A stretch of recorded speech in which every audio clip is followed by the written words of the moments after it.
warahmatullahi wabarakatuh. Selamat datang di AP Podcast.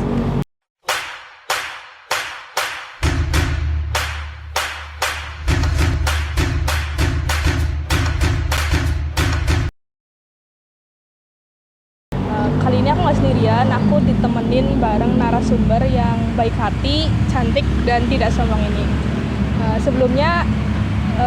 Sebelum ke pembahasan, ada baiknya kita perkenalan lebih dahulu ya. Kenalin, nama aku Vina dan narasumber kita. Hai, aku Dias Ayu Muktamar dari Universitas Nahdlatul Ulama Purwokerto. Ya, sebelumnya aku ucapin terima kasih banget buat Dias Ayu karena udah nyempetin datang ke sini. Oke, kali ini kita bakal bahas mengenai seputar new media. Seperti yang kita tahu ya, kita saat ini berada di era dimana semuanya itu serba modern. Perkembangan teknologi yang begitu pesatnya sehingga menghadirkan sebuah new media atau media baru, yang mana media-media mainstream saat ini sudah beralih ke new media. Nah, pengertian new media sendiri itu apa sih? Jadi new media adalah media yang menggunakan internet berbasis teknologi online, berkarakter fleksibel, berpotensi interaktif, serta dapat berfungsi secara privat atau publik. Nah, contoh dari new media itu sendiri itu kayak media sosial ya, kayak Instagram, Twitter, TikTok, terus Facebook, dan platform-platform lainnya yang berbasis internet. Nah, sekarang aku mau tanya nih sama Dias, biasanya media digital apa sih yang sering dibuka atau dipakai gitu? Ya, paling media yang sering dipakai ada Instagram, TikTok, YouTube. Kadang-kadang sih buka kayak marketplace, kayak Shopee gitu. Terus biasanya kalau buka media digital itu emang karena lagi gabut aja, atau emang suka lihat konten-konten tertentu, atau emang lagi cari informasi nih? Kadang gabut juga, tapi nggak setiap hari itu sih buka, jarang. Di media sosial juga banyak konten-konten yang menghibur, memberikan informasi dan edukasi juga. Lewat media sosial juga kita jadi tahu dan update tentang berita-berita yang terkini, berita lokal baik dari dalam negeri maupun luar negeri. Terus dengan adanya new media ini kita jadi dipermudah dengan adanya platform media sosial seperti platform belanja online gitu. Oke, terus buat dia sendiri, media sosial kan udah gak asing ya. Sebenarnya seberapa penting sih media sosial sendiri buat Dias? Menurut aku media sosial itu sangat penting karena bisa digunakan healing tipis lah buat kita, karena di media sosial itu kan mengandung banyak konten, baik itu konten yang menghibur dan sebagainya. Apalagi dengan adanya media sosial, kita juga dipermudah dalam mencari informasi. Kayak misal mencari informasi tempat makan atau tempat wisata, kan kita bisa lihat dari review, komentar atau foto-fotonya dulu. Terus juga kita bisa jadi update tentang berita-berita terkini, kayak misal berita para artis, gosip, maupun berita politik yang ada di Indonesia Melalui media sosial ya. ya. Oke, terus selain itu apa lagi nih? Juga kemarin waktu pandemi COVID-19 kita juga kan dituntut buat semua kegiatan pembelajaran, baik itu pembelajaran maupun pekerjaan kan dituntut untuk dilakukan di rumah. Itu juga media sosial sangat berperan bagi kita semua. Terus munculnya aplikasi video conference seperti Zoom Meeting, ada Google Meet gitu. Terus juga ada aplikasi online yang buat belajar seperti Google Classroom dan lain sebagainya.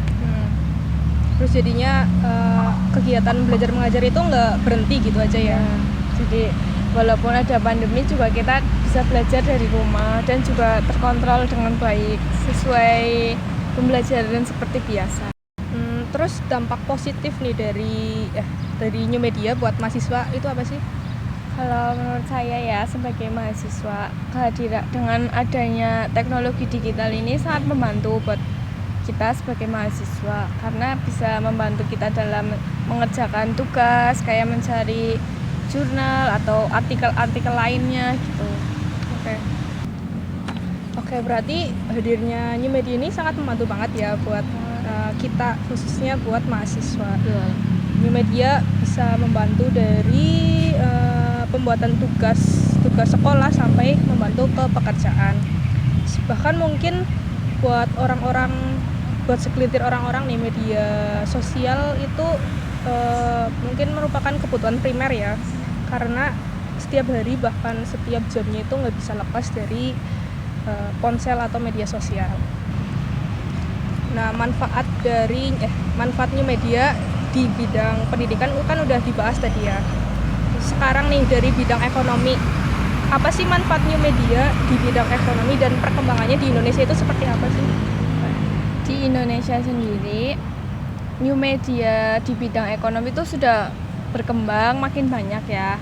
Kayak seperti muncul e-commerce seperti Shopee, Tokopedia, Lazada, dan lain sebagainya. Dengan adanya e-commerce juga kita dipermudah dalam pembayarannya. Kayak misal ada pembayaran online seperti Kris atau PayLater gitu. Terus selain itu ada lagi nggak sih? Selain itu, kita dalam melakukan pembayaran online seperti Kris, kita sebagai penjual maupun pembeli itu harus hati-hati saat melakukan pembayaran. Harus teliti gitu ya. Betul. Berarti.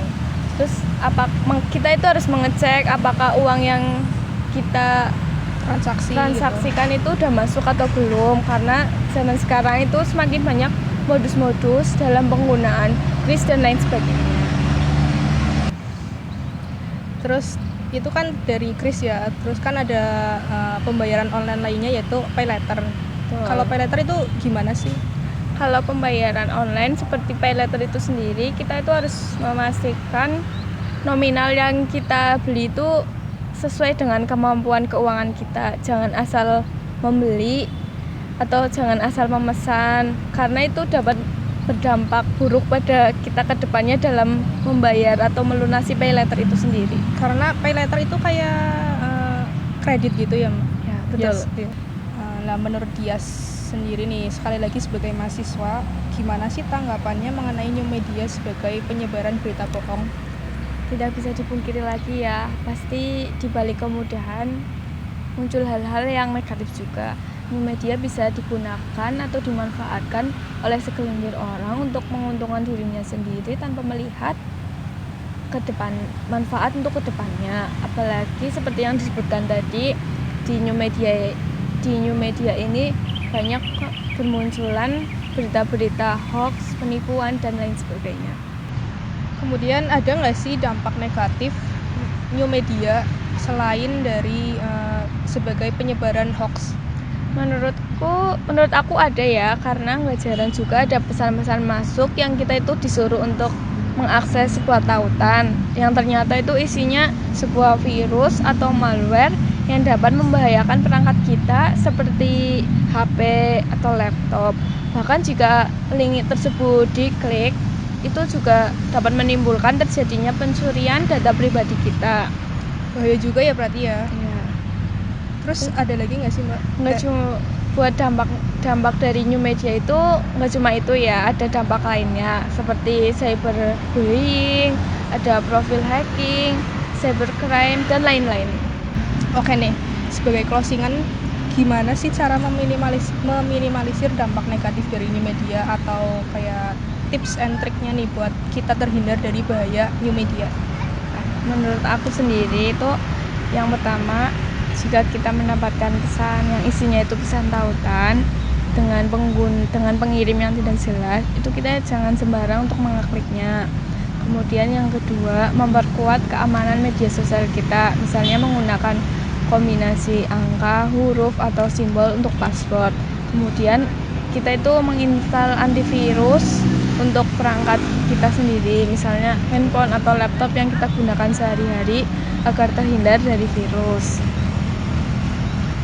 Berarti kita harus punya kayak keamanan gandanya gitu ya, Mbak? Iya, betul. Jadi sebagai kesimpulan nih ya dari dari tadi kan kita udah bahas seputar pengertian new media, manfaat new media, sampai ke dampak negatifnya new media. Berarti dapat ditarik kesimpulan nih, new media kan dengan berbagai kemudahannya pasti punya dampak negatif ya. Berarti kita itu harus saring sebelum sharing lah ya, supaya kita terhindar dari hal-hal yang nggak baik gitulah. Oke, sekian dari pembahasan kali ini ya. Oh ya, aku mau berterima kasih dulu nih sama narasumber kita, Dias. Terima kasih udah hadir di sini. Ya, sama-sama. Sekian pembahasan kali ini. Aku Vina dan Aku Dias. sekian dan terima kasih. Wassalamualaikum warahmatullahi wabarakatuh. Bye.